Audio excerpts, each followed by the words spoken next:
ओम तत्सत्। ओम श्री परमात्मने नमः। ओम नमो भगवते वासुदेवाय। श्री गुरु गोविंदाय नमः। समस्त गीता प्रेमी दर्शक बंधु नमस्कार। आज गीता प्रसंग सप्तम अध्याय ज्ञान विज्ञान योग 16 नंबर श्लोकर कथावस्तु किसी चलते जाना। पूर्व श्लोक भगवान कहते पापात्मा आसुरी प्रकृतिर मूढ़ लोक मैंने भजन करती ना। अतएव प्रश्न उठुची क्यों मनुष्य मैंने भजन करती ए विषय भगवान कहते अर्जुन को चलते जाना। चतुर्विधा भजन्ते माम जनाः सुकृति नो अर्जुन आर्तो जिज्ञासुरार्थार्थी ज्ञानी च भरत सर्व। हे भरत वंशी मध्य श्रेष्ठ अर्जुन उत्तम कर्म करुवा अर्थार्थी आर्थ जिज्ञासु और ज्ञानी एपरी चारि प्रकार भजन मते करती। चतुर्विधा भजन्ते माम जनाः सुकृति नो अर्जुन। सुकृति उत्तम कर्म करुवा अर्थार्थी आर्थ जिज्ञासु च ज्ञानी चतुर्विधा चारि प्रकार लोक माने मते भजन करते। सुकृति न पदर अर्थ कौन या क्यों मानकर भाव जन्म जन्मांतर शुभ कर्म करी करी जो मानकर स्वभाव शुद्ध हो शुभ कर्मशील होगलाणी एवं पूर्व संस्कार बल अथवा महत संगर प्रभाव जो माने बहु जन्म बा इह जन्म भगवत आज्ञा अनुसार शुभ कर्म ही करुँच से शुभ कर्म करुवा लोक मानक सुकृति कहती। सुकृति नो अर्जुन। शुभ कर्म द्वारा भगवान प्रभाव महत्व विश्व ज्ञान हुई भगवान ठारे विश्वास बढ़े। कारण ठाकुर भगवान पुरुषोत्तम प्रभाव महत्व विश्व से संपूर्ण भाव प्राय जानी थाए तेणु विश्वास बढ़े एवं विश्वास वृद्धि होबार भजन हुए कीर्तन हुए नाम संकीर्तन हुए मनन चिंतन हुए। यह सूचित होती चारि प्रकार भक्त सुकृतन भक्त सहित सुकृतिन विशेषण संबंध रही।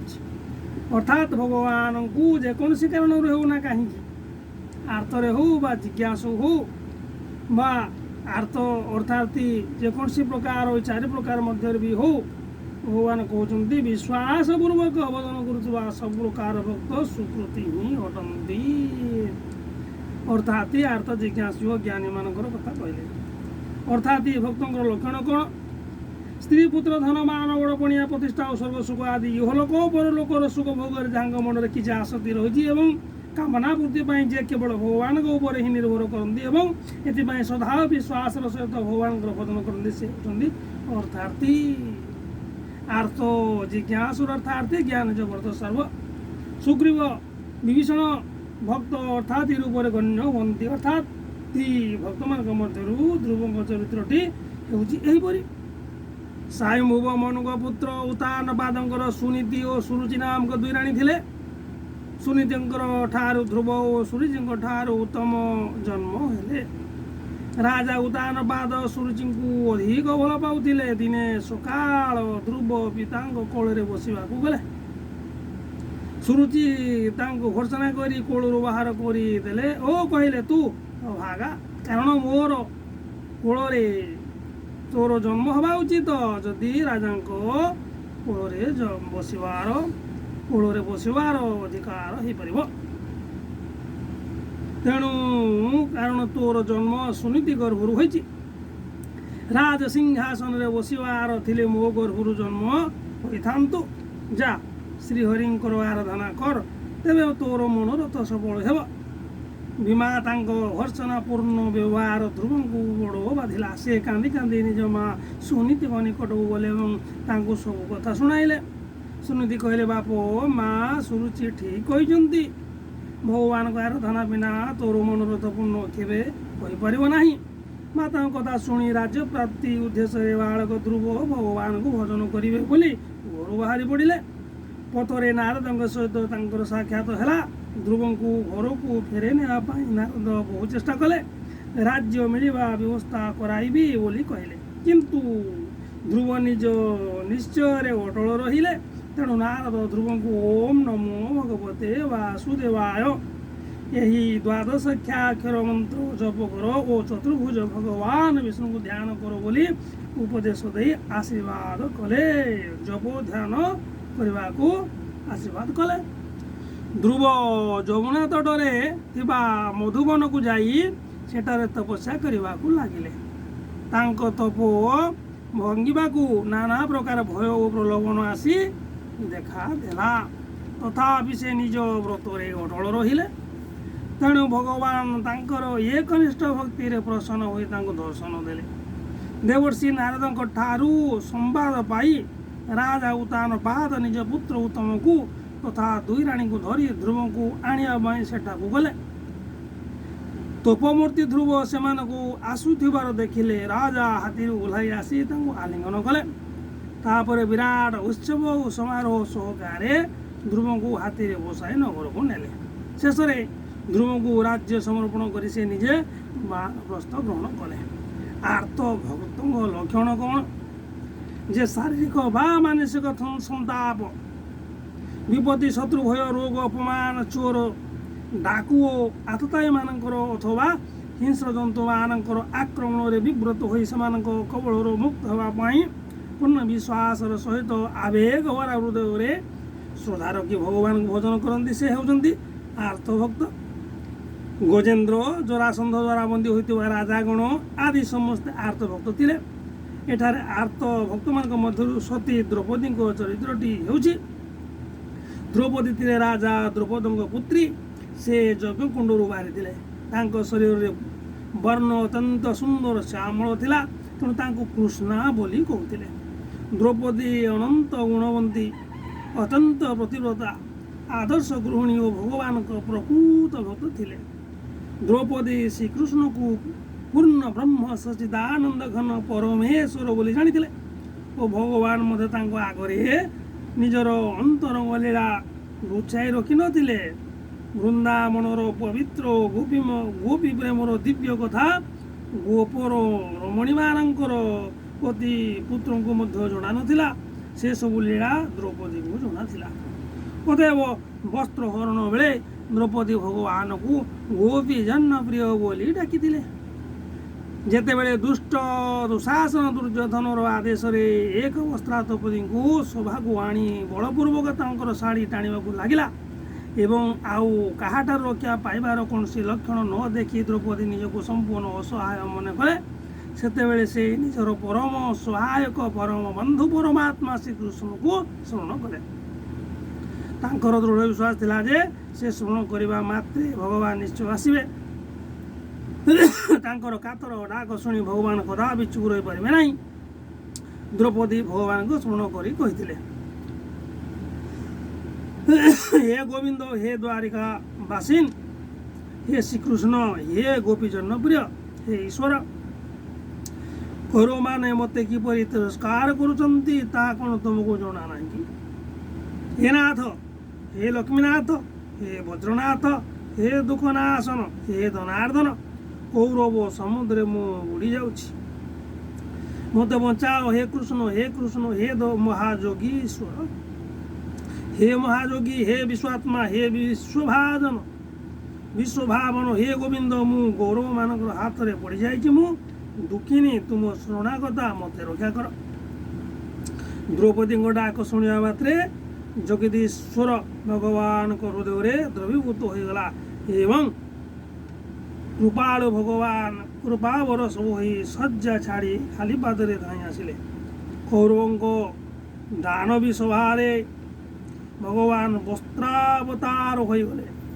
ଦ୍ରୌପଦୀଙ୍କର ଗୋଟିଏ ବସ୍ତ୍ରରୁ ଦ୍ୱିତୀୟ ବସ୍ତ୍ର ଏବଂ ଦ୍ୱିତୀୟରୁ ତୃତୀୟ, ଏହି ପ୍ରକାରେ ଭିନ୍ନ ଭିନ୍ନ ରଙ୍ଗର ଅସଂଖ୍ୟ ବସ୍ତ୍ର ବାହାରିବାକୁ ଲାଗିଲା। ବସ୍ତ୍ର ଗଦା ହୋଇଗଲା। ଠିକ୍ ସମୟରେ ପ୍ରିୟ ବନ୍ଧୁ ପହଞ୍ଚି ଯାଇ ଦ୍ରୌପଦୀଙ୍କର ଲଜ୍ଜା ନିବାରଣ କଲେ। ଦୁଃଖାସନ କ୍ଳାନ୍ତ ହୋଇ ଭୂମିରେ ପଶି ପଡ଼ିଲା। ଜିଜ୍ଞାସୁ ଭକ୍ତଙ୍କର ଲକ୍ଷଣ କ'ଣ? ଧନ, ସ୍ତ୍ରୀ, ପୁତ୍ର, ଗୃହାଦି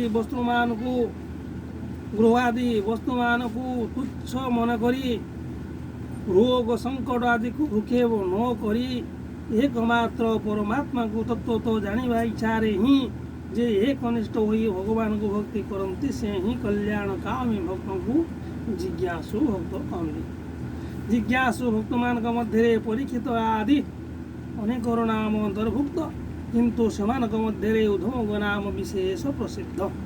श्रीमद्भागवतर एकादश स्कंदर सप्तम अध्याय 30 अध्याय पर्यंत भगवान श्रीकृष्ण को उद्धव को महान दिव्य ज्ञान उपदेश प्रदान कर जहाँकि उद्धव गीता नाम प्रसिद्ध। ज्ञानी भक्तों लक्षण कौन जे परमात्मा को पाई सारे जहाँ को दृष्टि एकमात्र परमात्मा ही अछंती परमात्मा को व्यतीत अन्य किसी नहीं एवं यही भाव रे परमात्मा प्राप्ति होई जहाँकर समस्त कामना संपूर्ण समाप्त होई गलानी एवं ये परिस्थिति रे जे स्वभाव तो सहजरे परमात्मा को भजन करती से ज्ञानी भक्त अटंती। नवम अध्याय 13 ओ 14 श्लोक तथा दशम अध्याय 3 ओ 15 अध्याय 19 श्लोक जहाँकर वर्णना होइछि से निष्काम अनन्य प्रेमी साधक भक्त मध्य ज्ञानी भक्तंकर अंतर्गत। ज्ञानी मान मध्य सुखदेव सनकादि नारद और भीष्म आदि प्रसिद्ध। बालक प्रहलाद मध्य ज्ञानी भक्त बोली गण्य हंती से तांको मातृगर्भरे ही देवर्षि नारदंकर द्वारा उपदेश पाइथिले। से दैत्यराज हिरण्यकशिपुर पुत्र थिले। हिरण्यकशिपु भगवान ठारे द्वेष रखिथिला अथच प्रहलाद भक्त मानकर शिरोमणि भक्त थिले तेणु हिरण्यकशिपु प्रहलाद को बहु कष्ट देइथिला। सर्प द्वारा दंशन कराइथिला हाथी द्वारा दला चकटा कराइथिला कोठा उपरू तलू कचाड़ी देइथिला समुद्र रे फोपाड़ी देइथिला अग्नि रे पकई देइथिला एवं गुरु माने तांकु मारि देबाकु चेष्टा करथिले किंतु भगवान तांकु समस्त विपदरू उद्धार करथिले। तांको पाई भगवान श्री नृसिंह देव रूप में प्रकट होई हिरण्यकशिपु को वध करथिले। कौन सी परिस्थिति रे भी न डरिबा थिला प्रहलादंक ज्ञान स्थिति सूचक। पुणी गुरु गृह रे जे बालक अवस्था रे ही निजर सहपाठी मानकु जो दिव्य उपदेश देइछन्ति सेतरु यहा प्रमाणित होउछि जे से ज्ञानी थिले। भागवत और विष्णु पुराण रे तांकर कथा सुंदर रूपे वर्णना करा जाइछि ता पढ़िबा उचित समस्त जानिबा उचित। एठारे तो आमी तांको जानिबा पई निश्चित श्रीमद् भागवत विष्णु पुराण अनुसरण करिबा। एठारे च प्रयोग करी कौन सुचाउछि च प्रयोग करी भगवान अर्थात आर्त जिज्ञासु भक्तों अपेक्षा ज्ञानी भक्तंकर वैशिष्ट एवं श्रेष्ठता सूचाउछन्ति। 17, 18, 19 श्लोक ज्ञानी जो महिमा कहुई संग्रह द्वारा ता एठारे सूत्र रूप में प्रकाश कर चारि प्रकार भक्त मान मध्य क्या अपेक्षा किए श्रेष्ठ कहीं भगवान को दृढ़ विश्वास कर जेकोसी स्थिति जेकोसी रीति भगवान को भजन करुवा भक्त माने समस्त उत्तम।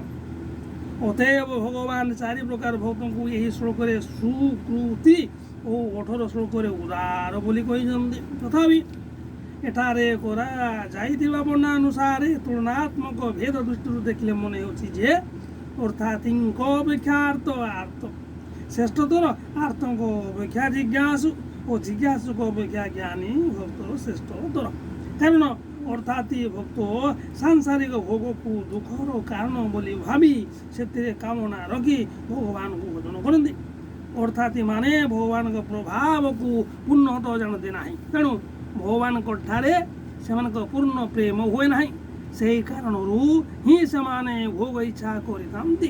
आर्त भक्त तो सुख भोग पाई भगवान को केवे किसी मागती ना तेणु जद्यपि सिद्ध हुए जे अर्थातिक अपेक्षा आर्त भक्तर भगवान प्रति अधिक प्रेम थाए तथापि तांकर प्रेम शरीर सुख मान बढ़िमा आदि किसी परिमाण रे बांटी हो रही था।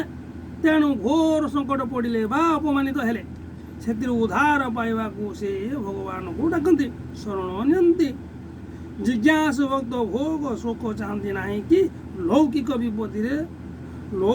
विपत्ति रे विव्रत हमें ना से केवल भगवान को तत्व को ही जानवा को चाहती। एथरू प्रमाणित होउछि जे सांसारिक भोग रे जे आसक्त नुहंती ତାଙ୍କଠାରେ କେବଳ ମୁକ୍ତିର କାମନା ହିଁ ଥାଏ। ଅତଏବ ତାଙ୍କର ପ୍ରେମ ଅର୍ଥାର୍ଥୀ ଓ ଆର୍ତ୍ତର ପ୍ରେମ ଅପେକ୍ଷା ଶ୍ରେଷ୍ଠ, କିନ୍ତୁ ତାହା ଜ୍ଞାନୀଙ୍କ ପ୍ରେମ ଠାରୁ ନ୍ୟୁନ। କାରଣ ସମଗ୍ର ଭଗବାନଙ୍କର ସ୍ୱରୂପ ତତ୍ତ୍ୱକୁ ଜାଣିପାରିଥିବା ଜ୍ଞାନୀ ଭକ୍ତ ତ ଭଗବାନଙ୍କୁ ହିଁ ସ୍ୱାଭାବିକ ରୂପରେ କୌଣସି ପ୍ରକାର ଆଶା ନ ରଖି ନିଷ୍କାମ ପ୍ରେମରେ ନିତ୍ୟ ନିରନ୍ତର ଭଜନ କରନ୍ତି। ଅତଏବ ସେ ସର୍ବୋତ୍ତମ ଭକ୍ତ ଅଟନ୍ତି। ଏଠାରେ ଭଗବାନ ଅର୍ଜୁନକୁ କାହିଁକି ଭରତ ସର୍ବ ବୋଲି ସମ୍ବୋଧନ କରିଛନ୍ତି? ଅର୍ଜୁନକୁ ଭରତ ବଂଶୀମାନଙ୍କ ମଧ୍ୟରେ ଶ୍ରେଷ୍ଠ ବୋଲି କହି ଭଗବାନ ସୂଚାଇ ଦେଇଛନ୍ତି ଯେ ସେ ସୁକୃତି, ତେଣୁ ସେ ତାଙ୍କୁ ଭଜନ କରୁଛନ୍ତି। ଚାରି ପ୍ରକାର ଭକ୍ତଙ୍କ କଥା କହିବା ପରେ ବର୍ତ୍ତମାନ ସେମାନଙ୍କ ମଧ୍ୟରୁ ଜ୍ଞାନୀ ଭକ୍ତଙ୍କ ପ୍ରେମର ପ୍ରଶଂସା କରି ଅନନ୍ୟ ଭକ୍ତଙ୍କ ଅପେକ୍ଷା ଜ୍ଞାନୀଙ୍କର ଶ୍ରେଷ୍ଠତା ନିରୂପଣ କରୁଛନ୍ତି। 17 ନମ୍ବର ଶ୍ଲୋକରେ ଜାଣିବା ଆଗାମୀ ଭିଡ଼ିଓରେ। ଆଜି ପାଇଁ ଏତିକି। ସମସ୍ତ ଗୀତା ପ୍ରେମୀ ଦର୍ଶକ ବନ୍ଧୁଙ୍କୁ ମୋର ନମସ୍କାର। ଓମ୍ ନମୋ ଭଗବତେ ବାସୁଦେବାୟ ଶ୍ରୀ ଗୁରୁ ଗୋବିନ୍ଦାୟ ନମଃ। ଓମ୍ ତତ୍ସତ୍।